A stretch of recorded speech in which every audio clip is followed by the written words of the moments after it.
this is me, Sahitya. Welcome to my YouTube channel. So today we'll discuss about Constitutional Part 2, Article 5 to 11.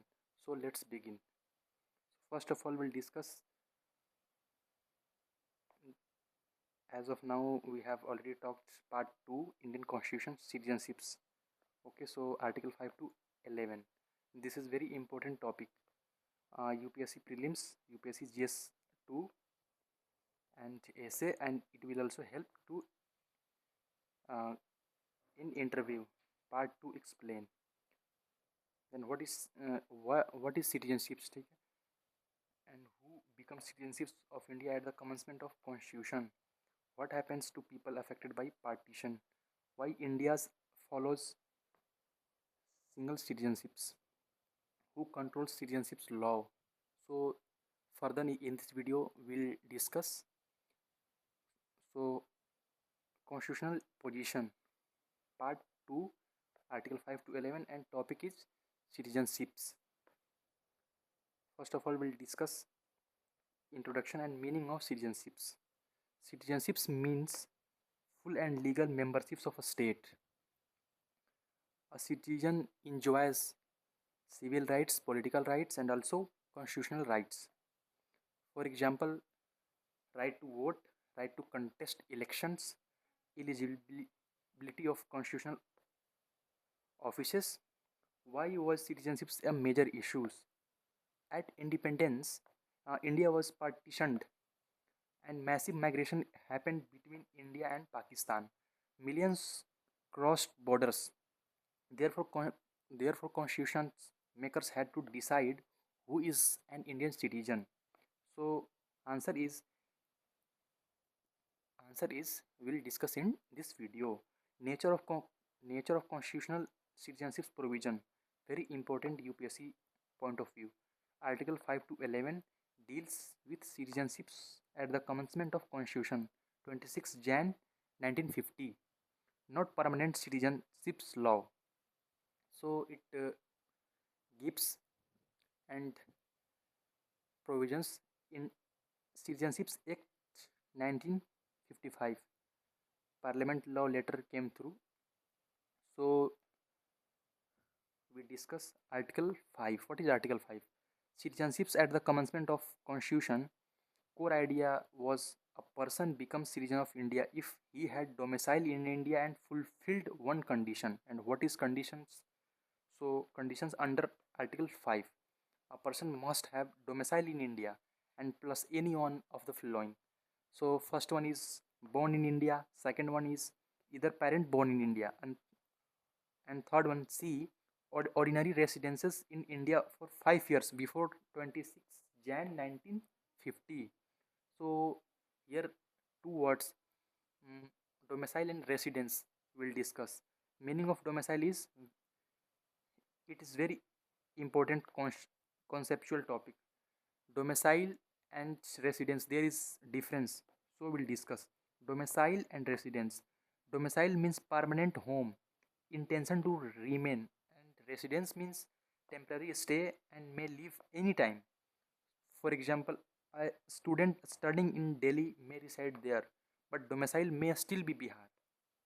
So now we discussed formula for Article 5.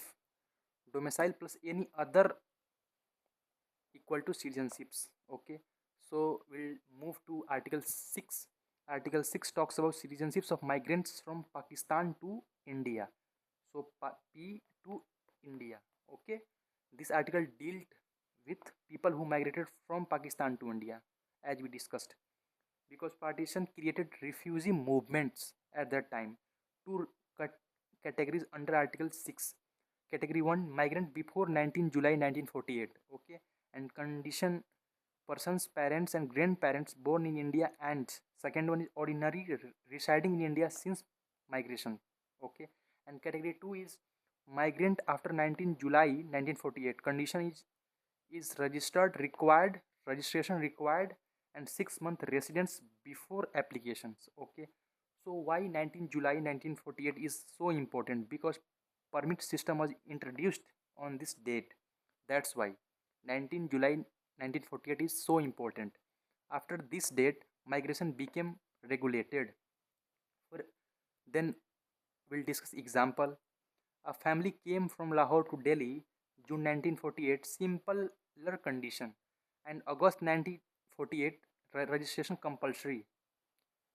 Article 7 talks about migrants to Pakistan. This article opposite of Article 6. Pa- People who migrated from India to Pak,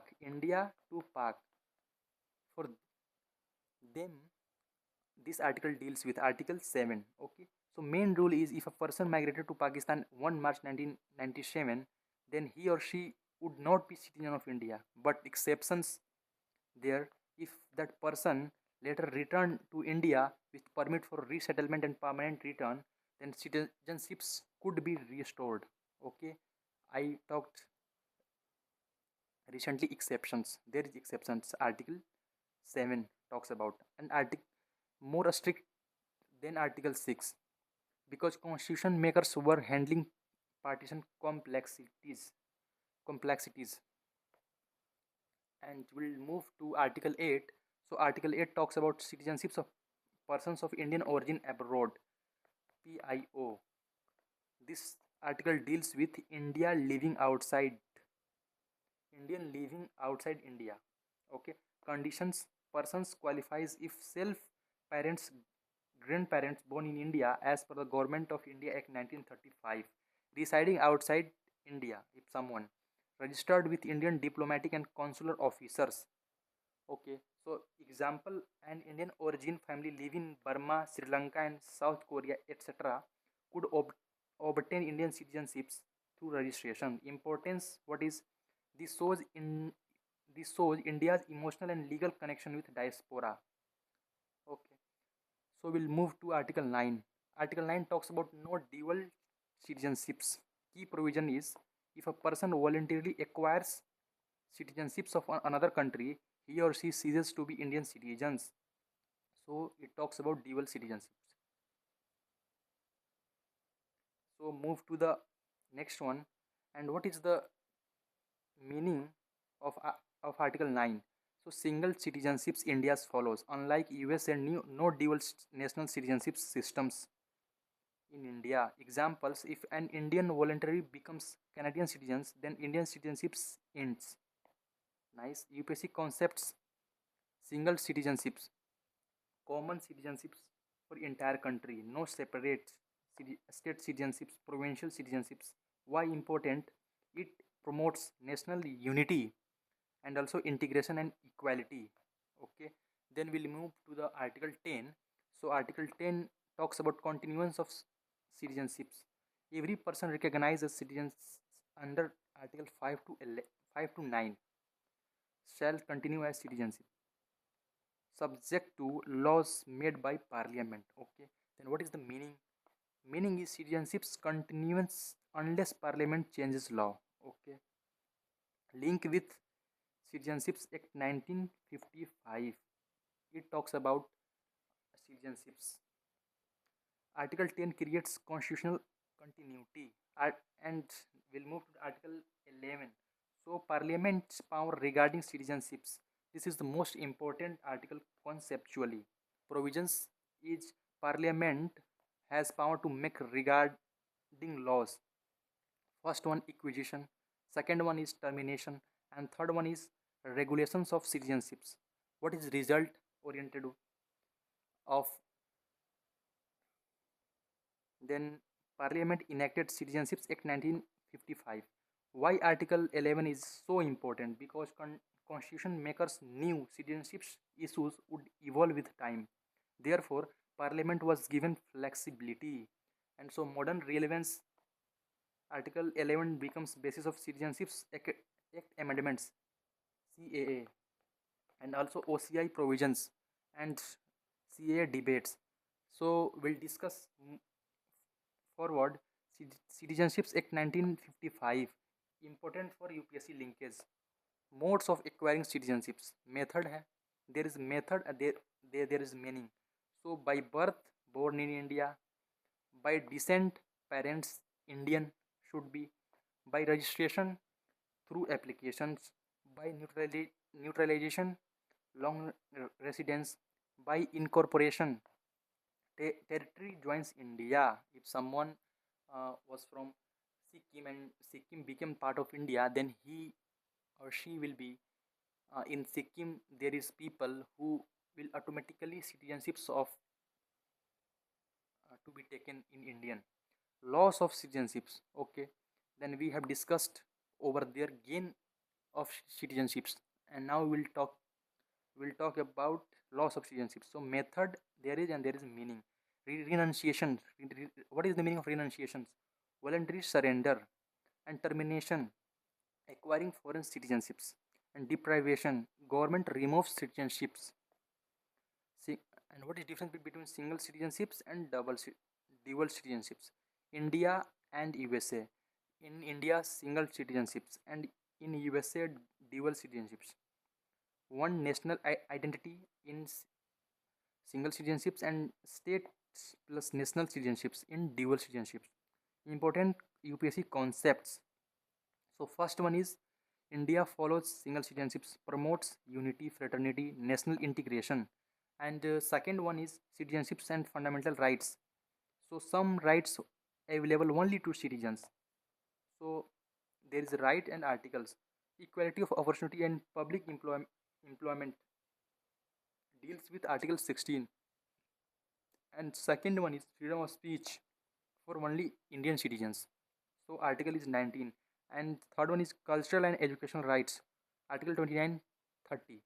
And voting rights, constitution and legal, should be given and has gotten only Indian citizens. So move forward. Article 5 to 11 quick revision table. Here it is. So for, there is article and subjects. Article 5 talks about citizenships at commencement. Article 6 talks about migrants from Pakistan to India, P to India. And Article 7 is opposite, migrants to Pakistan, India to P, Pakistan. Article 8 talks about Indians abroad, PIO, person of Indian origin. And Article 9 talks about no dual citizenships. And Article 10 talks about continuance of citizenships. And Article 11 talks about parliament power. So we'll move to the next para, timeline trick, that we have to remember this. Then date and importance. 1 March 1997 migration to Pakistan issues. 19 July 1948 is permit system introduced. And 26 Jan 1950 constitution commenced. It began at that time. And parliament prelims oriented facts. So there is topic and facts. Part 2, article 5 to 11, and nature, temporary provisions, and permanent law, citizenships act 1955, and India follows single citizenships. Parliament power, article 11. And next one is means value addition analytical point. Indian citizenships provisions reflect. So partition realities, and second one is national integration, and third one is flexible constitutionalism, and fourth one is strong central authority.